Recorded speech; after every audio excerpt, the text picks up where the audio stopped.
It's been just 1 week since Google's August 2024 core update began, and we've seen some huge upward swings in traffic, particularly for small sites. And many of these recoveries are sites that suffered badly in previous updates. But it's not all good news. Some sites are seeing further traffic cuts. So was this update just a PR move to appease a few vocal complainers? Or has Google finally turned a corner and began to fix its broken ranking algorithm? In this week's episode of Authority Hacker News, we'll share everything that's happened so far in week 1 of the update. Hi, I'm Mark Webster, co-founder of Authority Hacker and strategic advisor at Marketing Pros.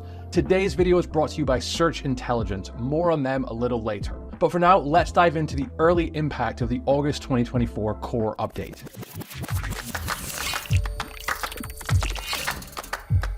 Last week, Google dropped a bombshell with their August 2024 core update. It promises to connect people to high-quality sites, including small or independent sites. And after the bloodbath caused by the September 2023 Helpful Content Update, HCU, and subsequent March 2024 core and spam updates, we were initially a bit skeptical. But in a surprising twist, early indications point towards many smaller sites receiving large traffic boosts this week. SEO expert Lily Ray shared on X that she's been tracking 200 sites hit by HCU, and 66% of these sites are seeing some improvement early on in the update. The average growth is around 200%, and some sites have seen over 1,000% growth in just the past few days alone. Now remember HouseFresh, the air purifier review site that's been very vocal about the problems HCU has caused high-quality small publishers? Well, they're making a comeback, with their traffic increasing at least 6x this week and still trending upwards. Retro gaming blog RetroDodo's founder Brandon Saltalamacchia reported that they too are seeing a boost in traffic. But he puts this uptick into perspective by showing how small it was compared to their traffic losses over the last year.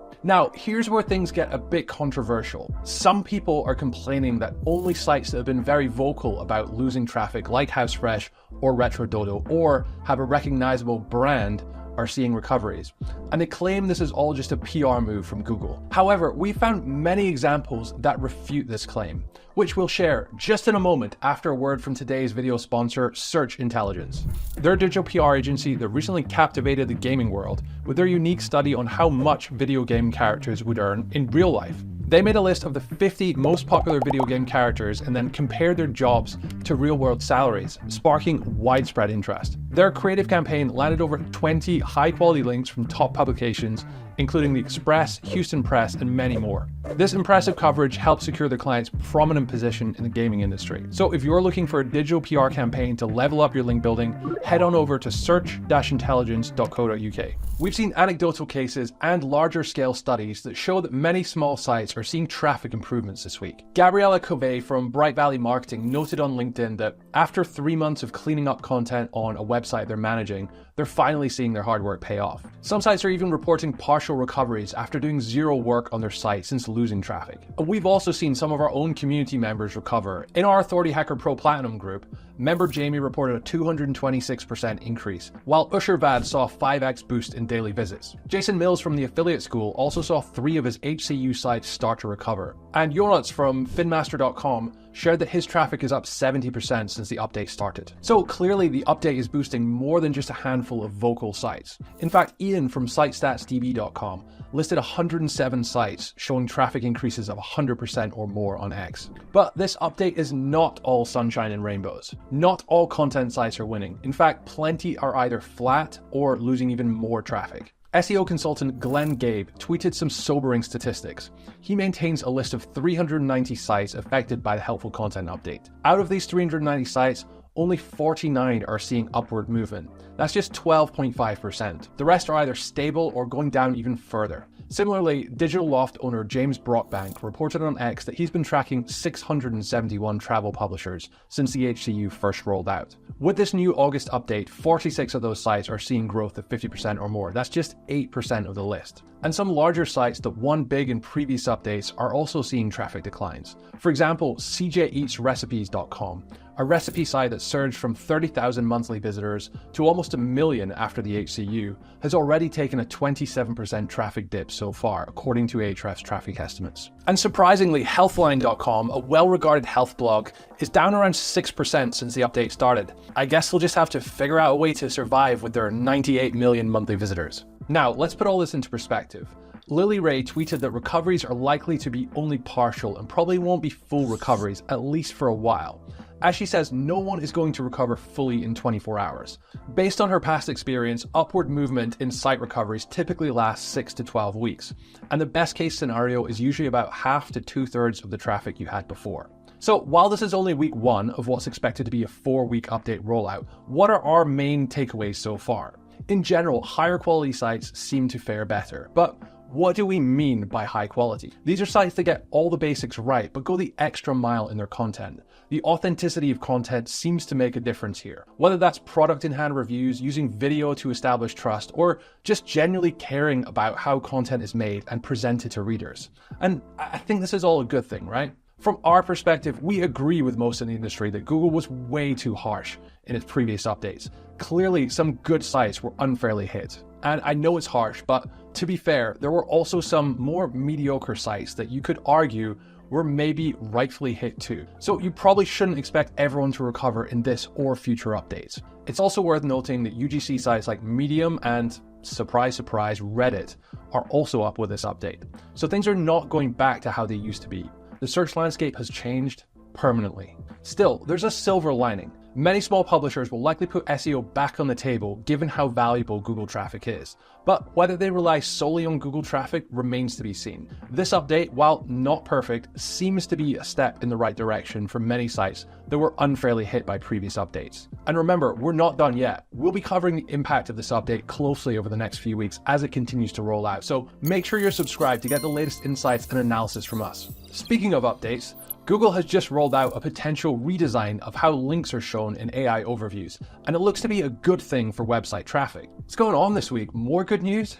In the old AI overview design, when a source was cited, it was mentioned in a link box below the overview. Now you'll see link icons next to the statements in the overview. When you click on these link icons on desktop, it opens up a box on the right side of the overview with links to source websites for that statement. And when you tap a link icon on your phone, it opens a box that takes up most of the screen. You can also tap the site icons in the upper right to access a full list of links. As SEO expert Alita Solis says on X, all of this is likely to increase attention to these links and therefore drive more clicks. There's one downside though. This is going to make tracking your rankings in AI overviews even trickier. As Glenn Gabe shared on X, Google has said that they'll report all links in AI overviews as being in the #1 position, which could muddy the waters when it comes to understanding your site's performance. However, we're still expecting some refinements to this formula. For example, Lily Ray spotted an AI overview where all the links are leading to the same source. Google's also added some other features to AI overview. You can now make your overviews simpler or break it down, and even save them for later. In other news, overviews are now being shown to users who aren't logged into Google.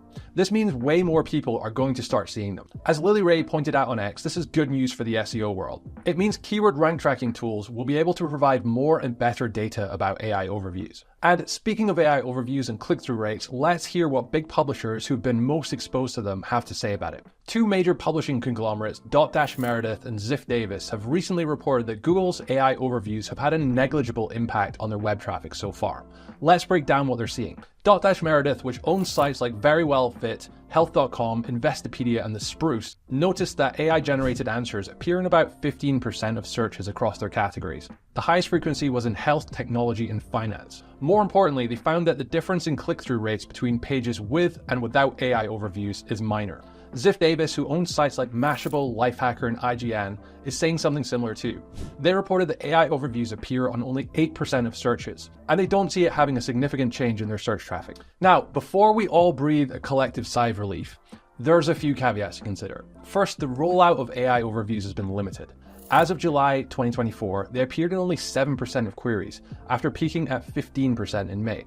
Plus, they've been pretty inconsistent. Many queries get an AI overview one day and then they don't the next. And Google CEO Sundar Pichai stated back in April that search is evolving towards AI overviews. So while the recent decrease in AI overviews runs counter to that vision, perhaps there's more disruption to come. So what's the takeaway here? Well, it's early days, but it feels like AI overviews may not be the traffic apocalypse that many had feared. Think back to when featured snippets were first introduced.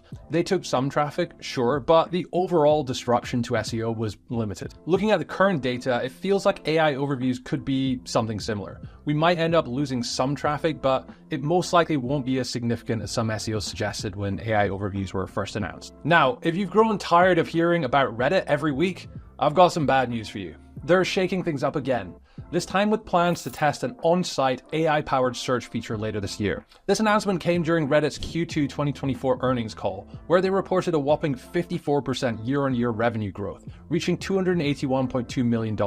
Looks like all those Google referrals are paying off. So what's this AI-powered search all about? Well, Reddit's stated goal is to summarize and recommend content, helping users find information and discover new communities. It sounds a bit like AI overviews, to be honest. And look, it's no secret here that Reddit's current search functionality kinda sucks. Why do you think everyone goes to Google to search for whatever they want plus Reddit now? Reddit's been pretty tight-lipped about the specifics. They haven't provided a timeline for testing or rolling out this feature, nor have they shared details on how it would be developed or implemented. So let's speculate here for a sec. What if Reddit makes its on-site search actually good, and then people actually use it instead of Google? If people stop searching so much for Reddit queries on Google, will that impact Reddit's rankings in the SERPs? If Google's playing favorite with Reddit in its algo, maybe not. Remember, Reddit has recently blocked most search engines, with the exception of Google, from crawling its content. This move is tied to a $60 million deal with Google to provide it with AI training data. If Google wasn't currently in the headlights of a big antitrust case, which we covered in a video here, this would probably be a good time for Google's parent company Alphabet to try and acquire Reddit. Now, some publishers are even doubling down on Reddit. Yahoo and the New York Times Opinion have launched new Reddit accounts in the last few months. Others like Rolling Stone, the Philadelphia Inquirer, the Independent, the AP, and Newsweek have dusted off their existing Reddit accounts or pumped more resources into them. And it seems to be paying off. Some publishers are reporting record Reddit referrals. Newsweek had its biggest month for Reddit traffic ever in July, beating their previous record set in June. Another publisher confirmed that July was their biggest month of Reddit referrals too, up 132% year on year. Meanwhile, Reddit's search visibility has skyrocketed since Google's helpful content update in September 2023. It jumped up from 70 million visits in June 2023 to a whopping 607 million visits in August 2024. This meteoric rise may represent a potential new opportunity for publishers, and if they can figure out decent search functionality, that only makes things more exciting. Okay, now it's time for our debate of the week, and this is a big one. Has Google got the August 2024 core update recoveries right, or are there still too many good sites that haven't recovered at all yet? Let us know in the comments below. We'll try and respond to everyone. And while you're there, be sure to pick up our list of 47 under the radar tools that will boost your business. And if you like this video, make sure to check out this one too.